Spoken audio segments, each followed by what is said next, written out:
السلام عليكم ورحمة الله وبركاته. حبايبي أهلا وسهلا بيكم. لقاء جديد وفيديو جديد إن شاء الله تستفيدوا بيه. حبايبي، أختكم أمل أحمد معاكم في فيديو النهاردة. هنعيد تدوير أي سلك موجود عندك في البيت. ده سلك مشترك اتحرق وضربت الفيشة وولعت، وكانت شغلانة عندي في البيت. كان تبع فيشة التلاجة. فالظهر الحمل زاد عليها ففرق، يعني اللي حصل لها. فاحنا هنعيد تدويرها كده بسرعة من غير ما نضيع وقت الفيديو. ونبتدي نقصقص السلوك وبعد كده نبتدي نحوش الأجزاء اللي اتحرقت منها ونبتدي نشتغل. أنا قصيت السلك كذا حجم، وطبعا فيه ممكن تعملي السلك على بعضيه. لو تحبي تعملي بيه اي حاجه، حتى لو هتعمليه حبل غسيل. يعني انت ممكن تاخدي السلك ده قوي جدا جدا جدا. ممكن حتى تحط عليه بطانيه، بس المهم هتثبتيه. طبعا تربطيه كويس جدا في المكان اللي هتنشري عليه. ممكن تحطيه في الحمام. في ناس يعني ما عندهاش منشر داخلي، فممكن تنشر حاجات معينه في الحمامات. ممكن تحطيه في المطبخ تنشري فيه مثلا فوط المطبخ لو كان عندك هوا. يعني في ناس بتنشر فوط المطبخ لغاية لما تعمل لهم دورة بعد كده في الغسالة. أول حاجة عملناها زي اسورة كده، وخلي بالكم ده ينفع مشروع مربح جدا جدا. مجرد تجيبي سلك بأي حجم، يعني مش لازم يبقى قوي زي كده. ممكن سلك يكون ضعيف شوية، وتبتدي تعملي منه أساور. أول حاجة احنا لفينا بالستان حوالين ال السلك بتاع الكهرباء. وطبعا انت بتقيسي مقاس الطفل او اللي هتستعملي الاكسسوار. ممكن لو هتعملي مشروع مربح يبقى تعملي احجام مختلفة. ويا دوبت هتتكلفي تمن الستان. وطبعا عايزة مسدس شمع. وتبتدي تلفي حوالين داير. وممكن بدل الستان تستعملي خيوط، حتى لو كانت خيوط العادية. آه، وبعد كده الجزء التاني اللي احنا قصيناه بطول مختلف اكبر شوية، لفيناه بالستان برضو. وخلي بالكم انا بجيب لفة السلك اللي هو احنا بنستعمله في اللزق على الحيطان بتاع البويات دي. ولفيت حوالين داير، هتشوفوه في الفيديو، بس انا حذفت من الفيديو كتير جدا لانه كان 25 دقيقة والمساحة لا تكفي. ولفيت حوالين داير عشان اثبت الشكل بتاع الدواير. وبعد كده ضفنا الستان، لفيناه برضو. وبعد كده حطيت جوبير حوالين داير، وعملنا استرسات كده حوالين داير. طبعا الفكرة دي تنفع لحاجات كتير جدا. اول حاجة ممكن تستعمليها انك تعمليها زي شيالة فوطة او حامل للفوطة في اي مكان هتعلقيها، وتحط الفوطة عليها. طبعا تنفع في الحمام، في أوضة نوم، في أوضة ولاد. أي حاجة دي سهلة جدا. وأي علقة بسيطة تتحط أو هي تحطيها كده وتعلقي فيها الفوط، تبقى جميلة جدا.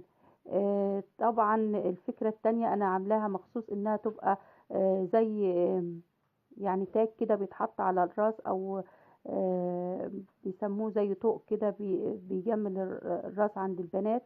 ممكن تحطوا اي بنوتة، وجميل جدا، مش ناشف على الراس ولا اي حاجة لان السلك طري جدا. وتالت فكرة، يعني احنا ينفع دي زي فواطة او شماعة للفوطة، وينفع كمان شماعة للطرح. يعني ممكن تعلقي عليه اي طرحة من الطرح بتاعتك او الخمارات اللي بيلبسوها. الفكرة التالتة ان احنا هنعمل عارفين المنشر. هي هتشبه المنشر، بس لو هتعمليه منشر هتشوفي هتلزقي المشابك عادي. وممكن المشابك دي تعمليها بالخيوط حوالين، تلف حواليها بالخيوط. انا لفيت ستان وتثبتيها برضو بالخيوط. يعني بالعكس، انا حاسة ان التثبيت بالخيوط احسن من مسدس الشمع، مش هيفك ابدا. وتبتدي تثبتيها. انا الاول حطيت المشبك بطريقة طلع ان يتحط بطريقة تانية. فممكن بالخيوط تلف حوالين المشبك بحيث يتثبت وما يتحركش من مكانه خالص. انا دلوقتي لزقتهم مسدس الشمع بس.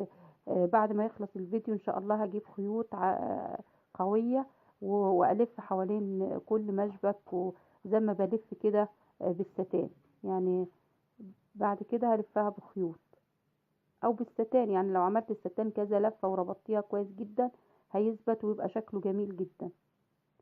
طبعا ده ينفع، مش لازم ينفع كمنشر تنشر عليه غسيل مبلول، لا ده ينفع ممكن تحطي فيه اي حاجة تعلقيها، سواء مثلا تحطيه في اوضه الولاد تعلقي لهم حاجات، مثلا على سرير طفل تعلقي له حاجات اللي بتتحرك كده، والحاجات اللي بتبقى نازلة ملونة للاطفال ولعب الاطفال.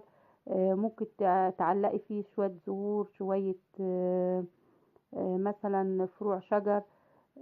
كمان ممكن تحطيه في دولابك تعلقي فيه اي حاجات من الحاجات اللي بتحتاجي انها تبقى باينة قدام عينيك. مجرد انك تحطيه تعلقيه باي حاجة في ضرفة الدولاب بتاعتك. عارفين الشماعات اللي بنشتريها لصق الذاتي دي، تحطيها وتعلقيه بيها هيبقى مفيد جدا. عايزة تعلقيه في الحمام تعلقي فيه حاجات اللي ما بتنشرهاش على قدام الناس وكده. اوكي مفيش مشكلة. بس انا عاملاه علشان يعني ليه هدف تاني، ان انا اعلق فيه حاجات مش لازم الحاجات اللي هي بتتعلق مغسولة يعني. ممكن تحطي فيه اوراق، ممكن تحطيه في المطبخ تعلقي فيه فوط المطبخ، يعني ليه استخدامات كتير. تعلقي فيه الشرابات. فانت حاولي تبتكري الحاجات اللي انت عايزة تعلقيها بيها. هي الفكرة ان ال- المشابك ان احنا هنثبت فيه المشابك. تثبيت المشبك ثبتيه كويس جدا، وبعد كده زوقيه زي ما انت عايزة، بستان، بخيوط، بورق لاصق، بأي حاجة تحب تلاقيها. عارفين السولوتيب اللي الرفيع ده اللي ب50 قرش او بجنيه، الملون ده كان ممكن نحطه على المشبك، بس انا عملته كده عشان اقدر اغسله لما يتوسخ. وهنجيب قصاقيس من الستان ونشيلها بيها الحامل كده، ونربطها 4 قصاقيس في نفس المقاس مع بعضيهم، ونربط القصاقيس في بعضيها او نثبتها بحلقة ونعلقها في المكان اللي احنا عايزينه. عايزة تنزليها من السقف كده زي دلايات، وتحطي فروع ورد وفروع خضرة نازلة منه، اوكي. ممكن تنزلي فازة ورد منها او قصيص زرع، بس طبعا تشوفي حاجة خفيفة علشان ما يبقاش حاجة تقيلة عليه وما يستحملش يعني.